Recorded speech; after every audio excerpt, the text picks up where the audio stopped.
প্রস্রাবে ধরছে, এদিকে এদিকেও কোথাও মানে পাইতেছে না টয়লেট। কুমিল্লার বাসিন্দা আবুল কালাম মামলা সংক্রান্ত বিষয়ে কয়েক বছর ধরে ফেনীর আদালতে আসতে হয় তাকে, কিন্তু গণশৌচাগার না থাকায় প্রায় পড়তে হয় বিড়ম্বনায়। এইখানে এসে তারা সবচেয়ে বেশি বিপাকে পড়েন। এই 0 পয়েন্ট সহ আশপাশের প্রায় 2 থেকে 3 কিলোমিটারের মধ্যে নেই কোনো পাবলিক টয়লেট। এতে করে সবচেয়ে বেশি ভোগান্তিতে পড়েন পুরুষের পাশাপাশি নারী এবং শিশুরা। বয়স্ক মহিলা বা মহিলারা তারা হয়তো পাবলিক টয়লেটে মানে যাওয়ার জন্য কোনো স্থান পায় না। সবচেয়ে বেশি বিপদে পড়ছে আমাদের এই জনপদের মা, বোন এবং শিশুরা।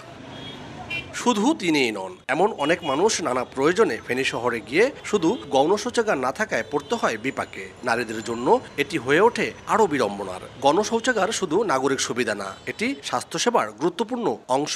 মার্কেটে আসলে যে আমাদের বাচ্চারা ওদেরকে টয়লেটে নিয়ে যাওয়া যায় না, বাসায় চলে যেতে হয়। বাথরুম প্রস্রাব করবো, কত জায়গা নাই। দোকানে খুলি কাস্টমার আসতেছে না, এ গন্ধ জ্বালায়। একটা পাবলিক টয়লেট দরকার। অবশ্য দ্রুত একাধিক পাবলিক টয়লেট স্থাপনের পরিকল্পনা রয়েছে জানায় পৌর কর্তৃপক্ষ। পায়খানা ব্যাগ হওয়ার পরে শুধুমাত্র পাবলিক টয়লেটের অপ্রতুলতার কারণে সেটা যদি না সারে, এটার উপর কিন্তু শারীরিক অনেক সমস্যা দেখা দিতে পারে। আমাদের ফেনী পৌরসভার তত্ত্বাবধানে এখন 7টি গণশৌচাগার আছে, এগুলি সংস্কার করা হচ্ছে এবং অনেকগুলি গণশৌচাগার তৈরি করা হবে।